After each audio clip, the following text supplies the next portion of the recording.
Hi, I'm Dr. Diana Londoño. I'm a board-certified urologist in Los Angeles, and today I want to talk to you about kidney stones. Kidney stones are very, very common, and most of us have had one or know somebody that has. And many times they say these are worse than childbirth, and that could be true. They can definitely be serious, and there's many ways to treat them depending on the size and where they are. And there'll be a different video you can watch. But today I want to talk about what to do in terms of tests and what to do that you yourself at home can do for prevention. So let's get started and learn more about this. So if you are less than 18 years old, or you've had more than one stone, but even if it's the first time you had a stone, or if you have a job where it may be dangerous if you have kidney stones, such as if you're a driver or a pilot, it is really important to figure out why you're making the stones so that you can change something perhaps in the amount of fluids, the type of fluids, or your diet. And also, there could be an underlying cause or reason why you're making stones that you may not be aware of, and that's how it's showing up as a kidney stone. So, if you are, again, in any of those categories, I suggest you either see a urologist or a nephrologist.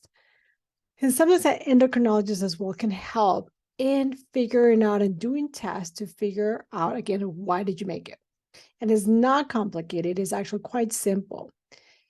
For blood work, it is easy. You can get non-fasting blood test that checks a few things to figure out what the cause of these stones could be. And that includes blood to check your kidney function, that's your creatinine, your calcium, and something called parathyroid or PTH, and your uric acid. And why is this important? Because this can tell us if there's a problem in the way that your metabolism is doing in terms of calcium or uric acid. And that can point us to if you have something called, let's say, gout. If you have too much uric acid, we can put you at risk for gout if it's too high, but it can also manifest in kidney stones and other things. And if you have something called hyperparathyroidism, which is where there's an imbalance of calcium or these parathyroid glands that are next to your thyroid.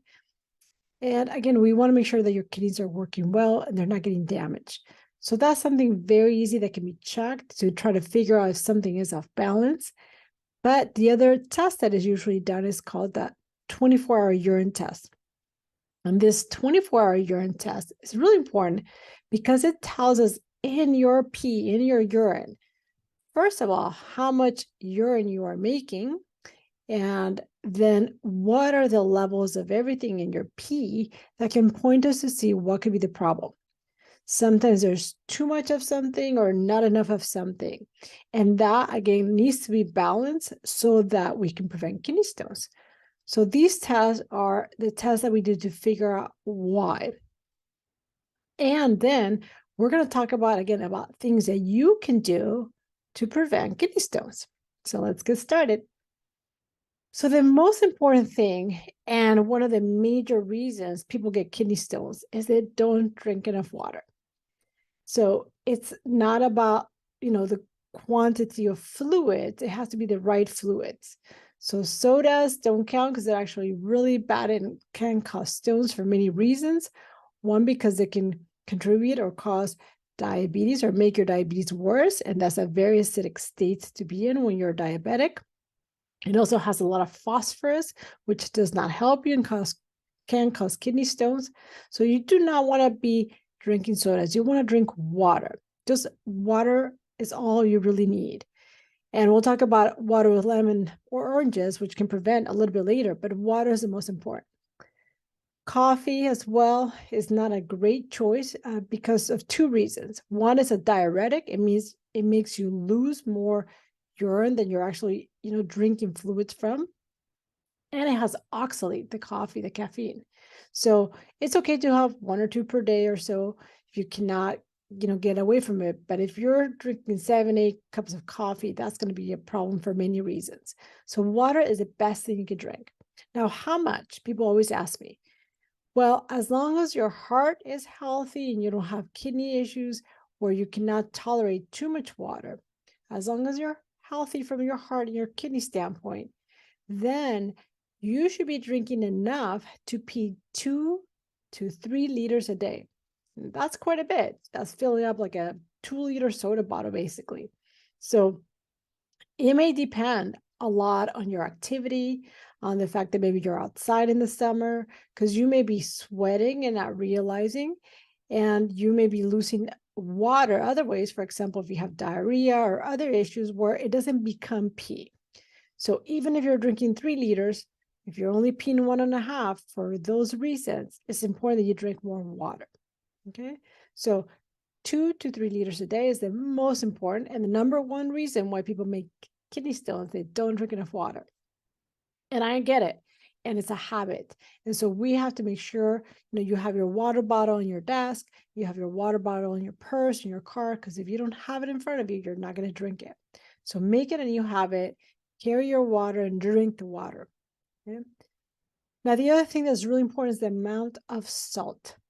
So salt in your kidneys gets converted to calcium, and the calcium becomes kidney stones because most kidney stones are made of calcium and oxalate. That's the mineral. So it's very, very important that not only you don't add salt to your food, but there's many patients that tell me, I don't put salt in anything, but foods already contain a lot of salt. And so if you look at the label, I'll say sodium, and that's salt. So what has sodium? Frozen, packaged, canned foods are full of sodium. Or if you eat out, a lot of times it's also full of salt because it tastes delicious when it's salty. So pay attention to that, and pay attention to foods that may have salt in it, such as salted nuts. So salt again becomes calcium, and nuts, which I'll talk about in a second, are full of oxalate. And oxalate is the most common component of stones.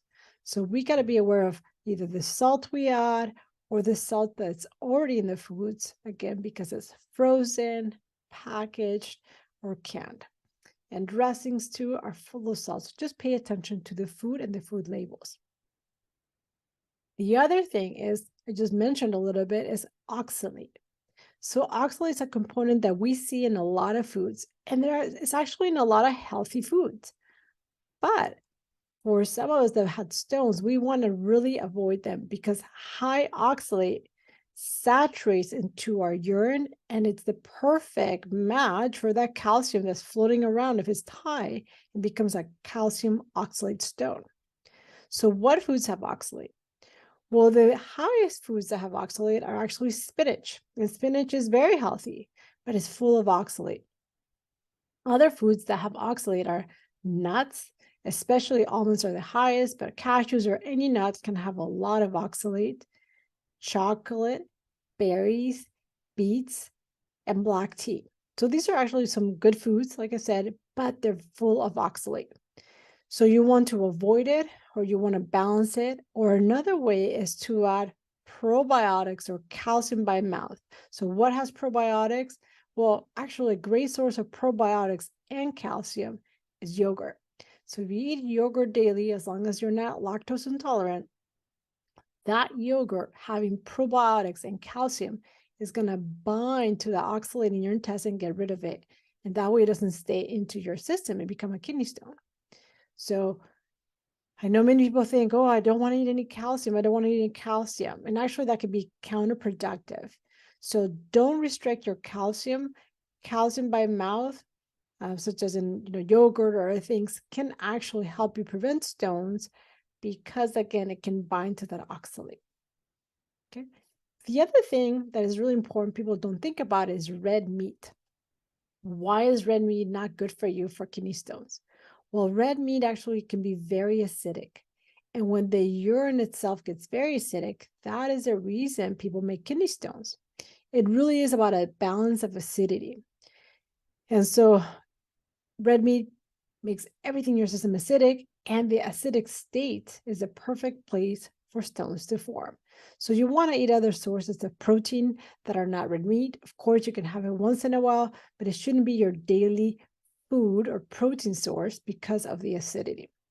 And that's another reason why in the beginning, things such as like diabetes, which is a very acidic state, can cause kidney stones because the body does not like to live in that acidic state, and that puts you at risk for the stones. Another thing people don't think about is having excess vitamin C or vitamin D. And now, if your doctor has told you that you have a low vitamin D and you have to be on supplementation, that's okay. But what I often see are patients that are taking multivitamins for no reason. And if you look at that label, usually even vitamin C could be up to 300% of your daily recommended dose. And you're already eating food every day that has vitamin C, and you add that excess, and that excess vitamin C or D becomes oxalate. And as we talked about earlier, oxalate and calcium, when they join, they become stones. So unless you have some reason that your doctor has told you you need to take a vitamin, it is best that you avoid it. In short increments, like if you're trying to prevent a cold or flu or something like that, or you're on an airplane, you're going to take it for a short amount of time, that's okay. What is dangerous is to take it every single day for years and years and years. So again, check with your doctor, see what things may be okay, may not be okay. But again, too much of this can cause oxalate to form, and calcium oxalate becomes stones. Okay.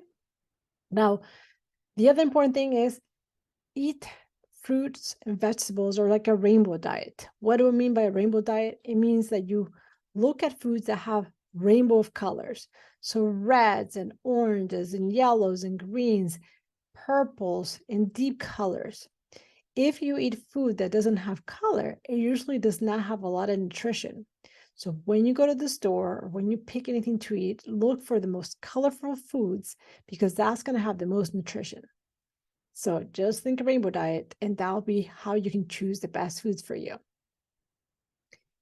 And now we're going to talk about a little bit about prevention. Not only following these things will be helpful, but the most important thing you can do for prevention, as well as the things I talked about, is to add at least 3 to 4 ounces every single day of fresh lemons or limes or oranges.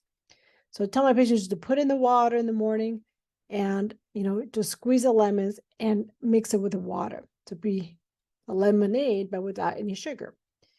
And that is really important because it's going to prevent the stones. You could also try to add it to salads instead of dressing, and that could be a good way to add it.